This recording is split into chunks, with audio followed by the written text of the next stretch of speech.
Pos penyekatan swab antigen di Jembatan Suramadu ditiadakan. 2 pos baik di sisi Bangkalan dan sisi Surabaya juga ditiadakan. Pasca 20 hari operasional penyekatan swab antigen di Jembatan Suramadu, baik di pos sisi Bangkalan dan sisi Surabaya akhirnya resmi berakhir. Tidak hanya 2 arah di sisi Surabaya, peniadaan pos penyekatan ini juga berlaku di pos penyekatan Bangkalan, Madura. Hingga Selasa kemarin, jumlah yang menjalani tes swab selama pelaksanaan penyekatan sebanyak 50.993 orang. Dengan hasil 843 orang terkonfirmasi positif COVID-19 dari tes swab PCR.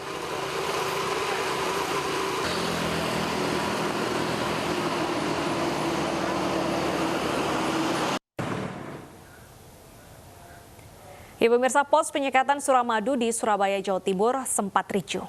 Massa yang menolak tes cepat antigen memaksa menerobos pos penyekatan. Mereka mengancam akan menggelar aksi yang lebih besar jika kebijakan ini tidak dihentikan.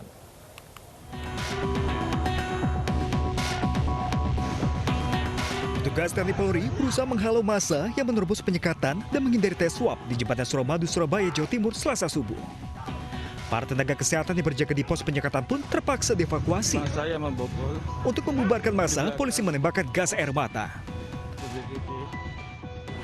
Nah, pada saat beberapa kendaraan itu melewati pos tenaga kesehatan, ada yang sempat melempar-lempar batu, kemudian menendang-nendang kursi dari tenaga kesehatan tersebut. Jadi di situ petugas TNI Polri yang berjaga mengambil langkah-langkah cepat dan tepat untuk antisipasi untuk mengamankan petugas tenaga kesehatan yang berjaga di lokasi itu. Penyekatan di Suramadu telah berlangsung sejak awal Juni lalu.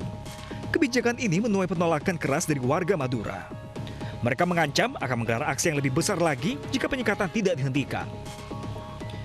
Wali Kota Surabaya Eri Cahyadi menegaskan jika tes antigen di Suramadu baru bisa dihentikan apabila sudah ada surat izin keluar masuk sesuai kesepakatan dengan Kabupaten Bangkalan.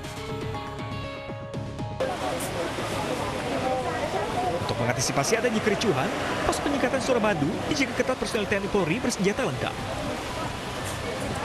Petugas tetap menghentikan dan memeriksa pengendara yang datang dari arah Bangkalan menuju Surabaya. Dari Surabaya, Jawa Timur, Tim Liputan iNews melaporkan.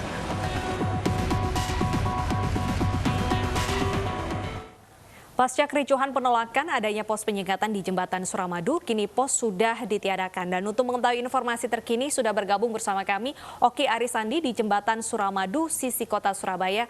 Selamat siang Oki, apa alasan penyekatan ini ditiadakan? Baik, selamat siang Deta, Wilson dan juga pemirsa terkait dengan apa yang telah dilaksanakan sejak tanggal 6 Juni 2021 lalu, yakni pemerintah Kota Surabaya menerapkan adanya pos penyekatan bagi warga Madura yang melintasi Jembatan Suramadu dan hendak masuk ke Kota Surabaya.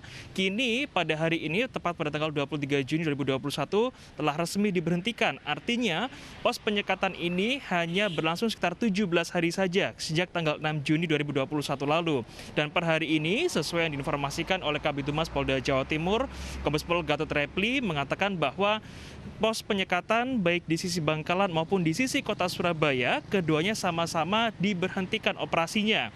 Lantas bagaimana gantinya bagi masyarakat Madura yang ingin masuk ke kota Surabaya dengan melintasi Jembatan Suramadu ataupun Pelabuhan Ujung Kamal, mereka wajib menunjukkan SIKM atau Surat Izin Keluar Masuk. SIKM ini bisa dibuat atau diurus bagi warga Madura di masing-masing kecamatan sesuai tempat tinggal mereka. Nah, nantinya SIKM ini hanya berlaku 7 hari saja sejak tanggal dikeluarkan surat tersebut. Dan lebih lanjut, memang SIKM ini diperuntukkan bagi warga Pulau Madura yang berkegiatan sehari-harinya pulang pergi dari Madura ke Surabaya, seperti halnya adalah mereka yang pergi ke pasar maksud kami untuk berdagang ataupun mengantarkan barang atau bahkan pegawai negeri swasta maupun pegawai negeri sipil. Dan memang untuk mengurus SIKM ini sendiri, warga Madura wajib menunjukkan hasil tes swab antigen dengan hasil negatif. Nah, nantinya mereka juga harus melampirkan surat keterangan instansi tempat mereka bekerja atau keperluannya untuk apa. Setelah bisa memenuhi seluruh persyaratan, maka pihak kecamatan nanti akan mengeluarkan SKM tersebut kepada pemohon, dan perlu diketahui bahwasannya rapid test antigen ini bisa dilakukan di salah satu rumah sakit yang ada di Bangkalan dan juga seluruh puskesmas di Bangkalan. Sebagai gantinya, nanti Polda Jawa Timur akan melakukan strategi lebih lanjut untuk menangani COVID-19 di Bangkalan dengan lebih berfokus pada 8 desa dan 5 kecamatan yang ada di Bangkalan Madura untuk menghentikan laju penyebaran COVID-19 khususnya varian Delta atau B1617.2 asal India. Wilson dan Deta, saya kembalikan ke Anda di studio. Terima kasih Oke Arisandi atas laporan Anda. Selamat bertugas kembali.